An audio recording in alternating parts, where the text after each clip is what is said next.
Welcome to the GSD Factor podcast. I'm your host, Misha Blaymeyer-Farish. It is hard to believe, friends, that we are at the end of season 3. The next 2 episodes are going to be our best of series. This is our part 1 of 2, where we are going to highlight some of our favorite moments throughout the first 18 episodes. And if you like what you hear, you'll be able to link to the full episodes of those guests. We would like to also direct you over to our new website, gsdfactor.com, where you can take a GSD Factor persona assessment to help you figure out what kind of GSDer are you.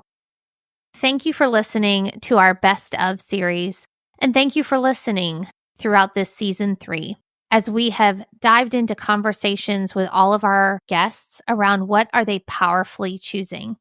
Be sure to tune in next season as we are talking about stepping into your extraordinary. Let's dive in to our favorite clips throughout the first 18 guests. And don't forget, friends, to get shit done.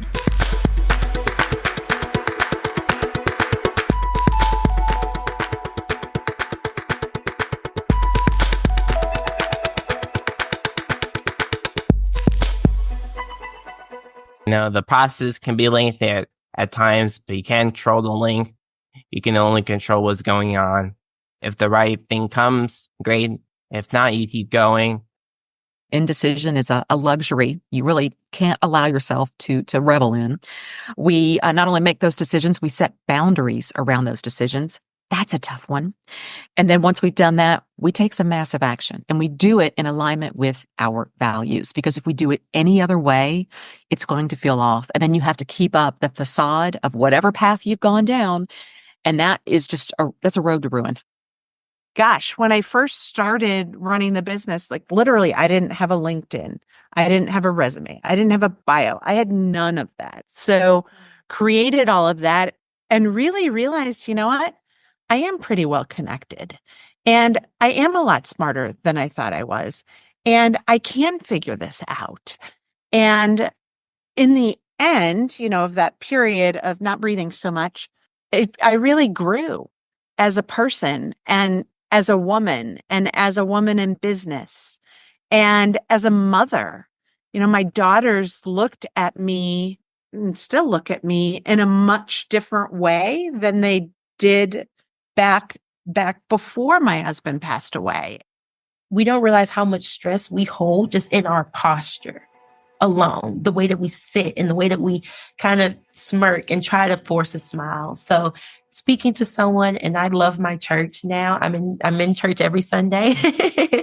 I love my church. And so it's just realizing that wellness is a full body experience. Not all problems need a solution necessarily. There's so many problems that maybe you want to solve, but what's out there works, and people aren't wanting to learn something new. You've got to figure out, what do people want? And so that's really how I look at problems and solutions, I guess you could say. I think it's so easy to blame people. And I say this all the time. I want to be angry at a person because it's often easier to be angry at a person than a situation or a system. And it's hard to be angry at a system or a situation because you can yell at the system or the situation and it won't respond because it doesn't have feelings. The goal of you going to a networking event is not to get a check signed at the end of that networking event. I tell people, take that pressure off yourself. The goal of going to that networking event is make one friend. But one of the things that's important for all humans to understand is that you can fill your space, claim your space without displacing anyone else. And so we put a twist on this and had a men's panel at the summit. And at first, I'm sure some eyebrows went up, right? Like, why are you having a men's panel at a women's summit? Because it's really important, because we share the world with all people, right? All humans. Walk into an interview like you own the joint. That's what I tell them. I love it. Own it. Own it. Own it. And hold your head up. And remember, you're interviewing them too. Yes. They don't have all the power. So don't let them knock you around. Be confident. Yeah, be very confident. Don't try to be happy every day, but try to be content with your life. And I think that's like a really soothing message, because when someone's like, let's be happy every day, you feel like you're not doing enough. But like, am I content with my day to day? Like, yes. Even if I'm like sitting on the couch all day with my pets, like that's fine. So maybe it's just like content or like peace in 2020. So now what we did is we created another puzzle piece that's not connected to anything, right? Like that this is not going to help anything. The problem is in the connection. And so I would rather you have 3 puzzle pieces that are connected and functioning really awesomely than for you to have 20 puzzle pieces that are disconnected. I not only had to be confident, but I had to be influential, not in the space of what the world has made influencers or being influential means. It was influential to make women, especially women of color, to go after their dreams and what they wanted. And if they could have representation of that, then it makes the journey seem a little bit more realistic. And so that is exactly what I've done over the last year and a half. You're capable of more than you think. So actually just starting something is super important. And I know a lot of the entrepreneurs I interview as well, they say, I took the risk and I took the leap of faith and I just quit my corporate job. And I think where I struggle is that right now I can't do that. And I do have to find a way to kind of stick with all these things and be ingrained in my day-to-day still. So, I mean, good on the other people. And I think ultimately it does take you to say, okay, I am going to risk this at some point, but not today. I like to say that my business is a garden and not a grocery store, that we're always trained in society to want immediate results. But really, like, especially with owning a business, you have to plant the seeds and wait for them to grow. So as I am coming up on my 1-year anniversary, I feel like a lot of my seeds are finally starting to bloom, and I'm really excited about that. We need to also acknowledge when something goes wrong. We got to stop and say, you know what, that really sucks. Because if we don't, we feel it starts to make us feel like there's something wrong with us, because we have to acknowledge the emotional response to I'm very careful with the word failure. I don't believe in failure. At least it's not permanent. But we also have to be willing to say, you know, I just put 6 months of my life into this project and it didn't work the way I wanted. This is awful. This sucks. Just don't wallow. Be in the feels. Yeah, Be in the feels. yeah, that's right. Just don't wallow in it.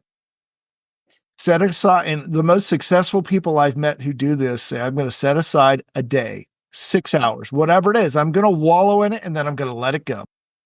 The exercise in being patient is also in not spoiling the dream big by rushing it.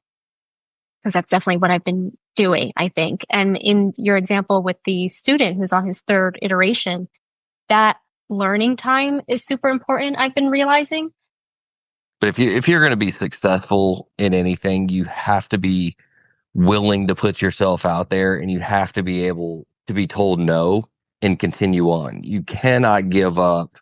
You can't not do something because you're a little bit concerned about what someone's going to think or say, or is someone going to judge you? The answer is yeah. They will judge you. They will think negatively of you. But you know what? That's fine. That's okay. You have to be able to get past that and strive forward, because that's where success comes. We just got to get better about not feeling like we're bragging when you tell a story about something that you've been able to accomplish, because you never know how that is going to inspire someone that's thinking about this idea, or that's maybe thinking about starting a venture or making a career change. You never know how that's going to impact someone else, and you just can't find that. Thanks for listening to the GSD Factor podcast.